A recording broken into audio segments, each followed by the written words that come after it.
दादा ऐक दादा, मी चुकलो. मी लाज नाही वाटली स्वतःची कार्तिक? खोटं का बोललास माझ्याशी? दादा मला माझी चूक मान्य आहे, पण माझ्याकडे काही पर्यायच नव्हता रे.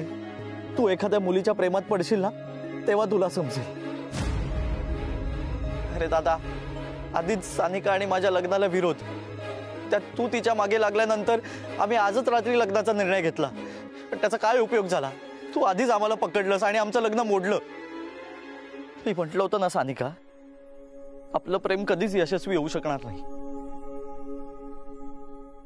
म्हटलं सानिका.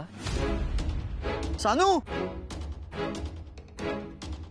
सानू.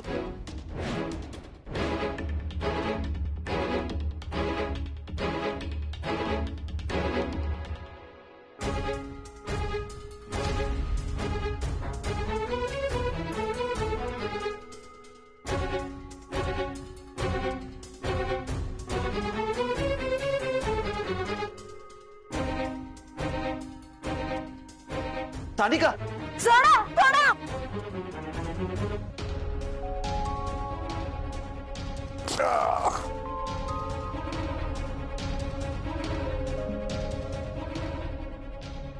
सानिका काय करत होतीस तू? मग काय करू मी? आता काय राहिलंय माझ्या आयुष्यात? मी प्रेमासाठी घर सोडून आलीये. प्रेम लग्न तर लांब राहिलं, आज माझ्या अब्रूवर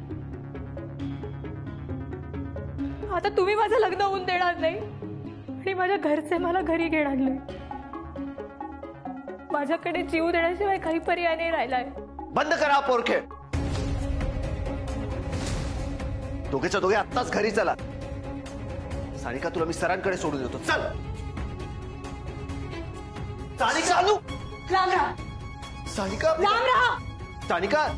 हे बघा, तुम्ही जर माझं लग्न नाही ना होऊन दिलं, मी माझी नस कापेन आणि माझ्या मृत्यूचे जबाबदार तुम्ही असाल. अरे कार्तिक.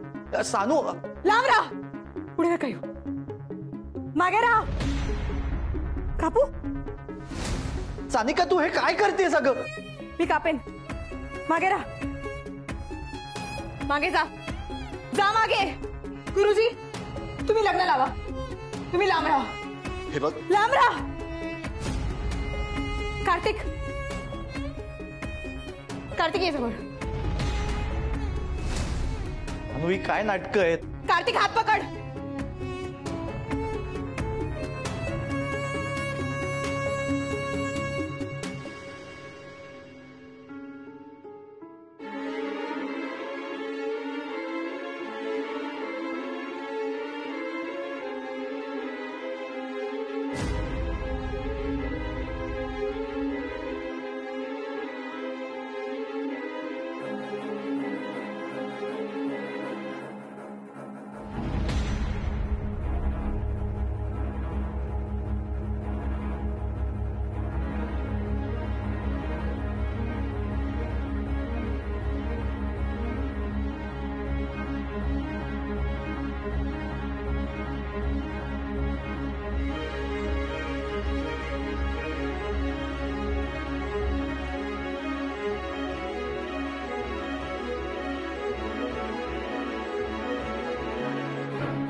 येतो हो आम्ही. अरे म्हणजे अचानक अरे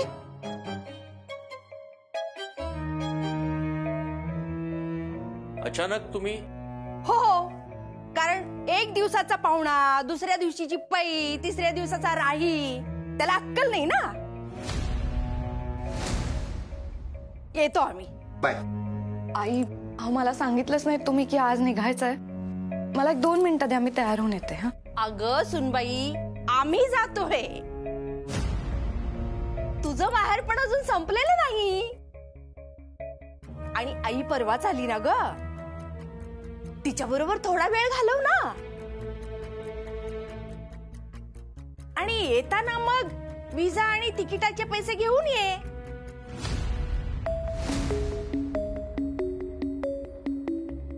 तिकीट आणि विजाचे पैसे नाही, याबद्दल आपलं काहीच बोलणं झालं नव्हतं. आणि मी काही तुम्हाला शब्द दिला नव्हता आणि आताही देणार नाही. हरकत नाही, जबाबदार झालात की द्या पाठवून, नाही का. आम्ही येतोय आता. आता येतो आम्ही. आणि शलाका, बर्थडे मात्र छान झाला बाई. पण तुझी बहीण नव्हती ना ग सानिका, तिचीच थोडीशी हुरहुर वाटली आम्हाला. पण ती आली की मात्र कळव हा आम्हाला, नाहीतर उगीच बाई मला काळजी लागून राहते. आणि नाहीच आली किंवा कुणाचा तरी हात धरून पळून गेली ना, तर कळेलच की आम्हाला. हो की नाही रयान?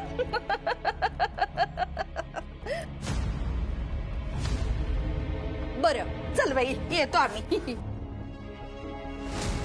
बाबा काय होतंय? अहो काय होत आहे? बसा. बसा बसा बसा. दीपू बसव ग. बाबा अहो काय मी होत पाणी घेऊन. अहो दीपू, अहो काय होतंय तुम्हाला? अहो बाबा काय होतंय? हा अहो अहो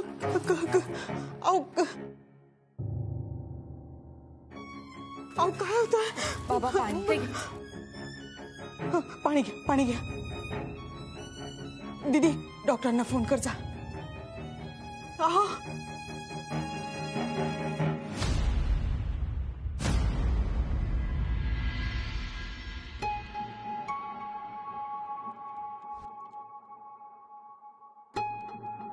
ठीक आहेत ना बाबा? बीपी शूटअप झाल्यामुळे त्यांचं डोकं दुखतंय.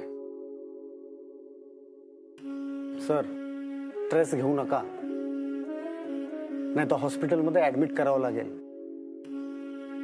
चालेल का? नाही नाही, नको नको. सर गोळ्या वेळेवर घ्यायच्या आणि स्ट्रेस अजिबात घ्यायचा नाही. होय नाही, त्यांना जास्तीत जास्त आराम करू द्या आणि त्यांना लगेच काहीतरी खायला देऊन गोळी देऊन टाका. त्यांच्यावर स्ट्रेस येईल अशा सगळ्या गोष्टी अवॉइड करा. काळजी करू नका, he will be all right.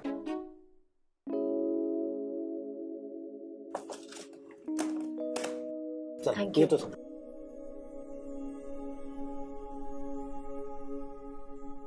बाबा मी तुम्हाला म्हंटल ना नका टेन्शन घेऊ. आणि तुम्हाला माहिती आहे ना त्या स्नेहलता काकू कशा आहेत. किती वेळा सांगितलं त्यांच्याकडे दुर्लक्ष करायचं. आणि तुम्ही नका टेन्शन घेऊ, जीजू येतील काही दिवसात आणि दीदीला घेऊन जातील.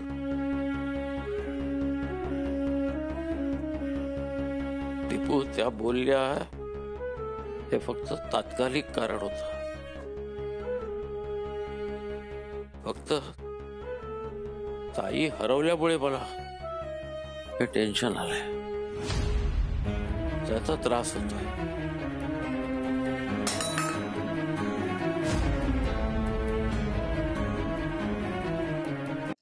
बाबा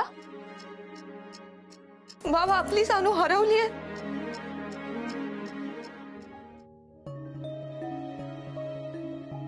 बाबा इतकी मोठी गोष्ट तुम्ही माझ्यापासून लपवली का?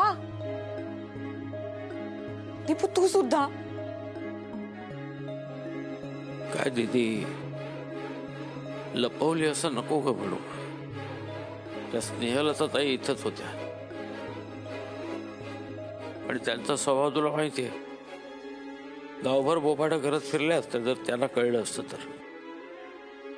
आणि ही बातमी ऐकून आम्ही इतके हादरलो होतो की तुला सांगायचं सुचलं नाही ग. पण आम्ही काही लपवलं असं नको समजतो. बाबा कुठे असलो आपली सानू? अशी कशी हरवली? दीदी अगं दीदी शांत हो. ताईची काळजी आहेच आम्हाला, पण त्यात आता बाबांची तब्येत. काय करायचं काही कळत नाहीये. दीपू तू निघ बघू, तुला उशीर होतोय. बाबा तुम्ही दीपू अगं मी व्यवस्थित आहे, माझी नको काळजी करू. तू जा जा. बाबा दीपू कर्तव्य आणि वैयक्तिक आयुष्य यांची सरमिसळ कधीही करू नकोस. या दोन्ही गोष्टींचा जर समतोल राखता आला नाही तो माणूस आयुष्यात यशस्वी होत नाही.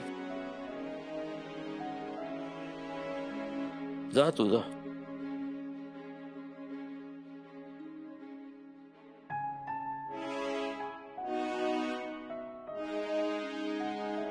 ठीक आहे बाबा, मी लवकर येते.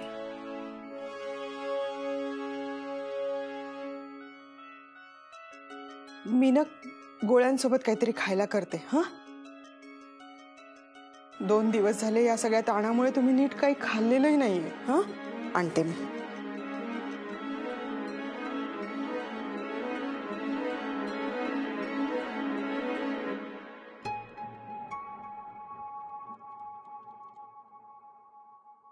बाबा काय ठीक आहे.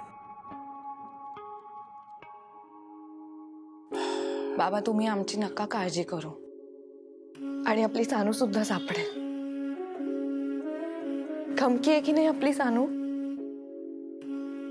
तुम्ही फक्त आता तुमची काळजी घ्या.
जे काय घडलंय ते सरांना खरं खरं सांगावं लागेल.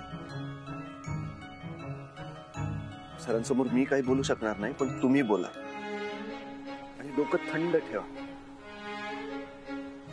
सर जे काही सांगतील ते नीट ऐकून शांतपणे. चला.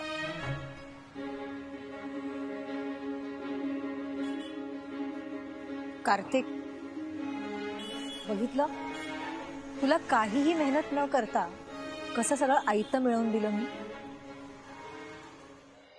बाबा गोळी.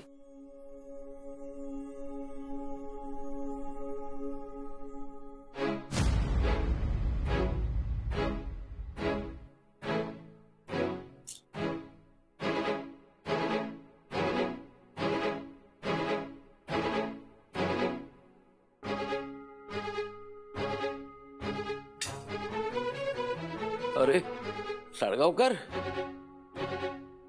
अरे ये. सर सर बसून राहा, तुम्ही उठू नका सर. काय झालं सरांना? त्यांचं जरा बीपी वाढलं होतं म्हणून चक्कर आली, पण आता डॉक्टरांनी गोळ्या वाढवून दिल्यात आणि थोडा आराम करा असं सांगितलंय. सर सानिका हरवल्याचं टेन्शन घेतलंय यांनी.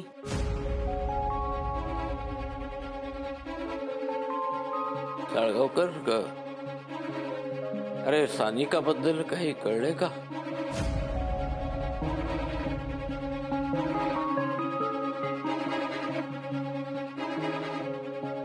हो सर, सानिका सापडली. काय?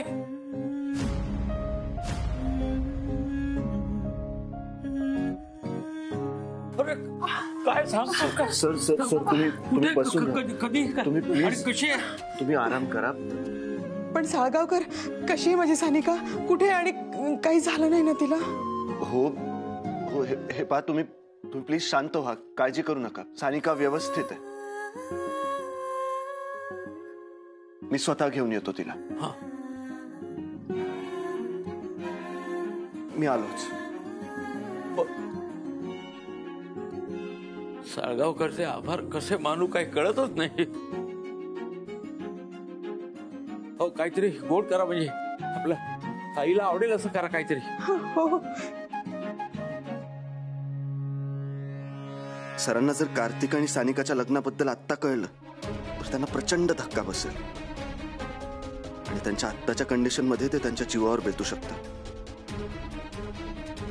काही दिवस तरी कार्तिक आणि सानिकाचं लग्न झालंय हे सरांपासून लपवून ठेवावं लागणार.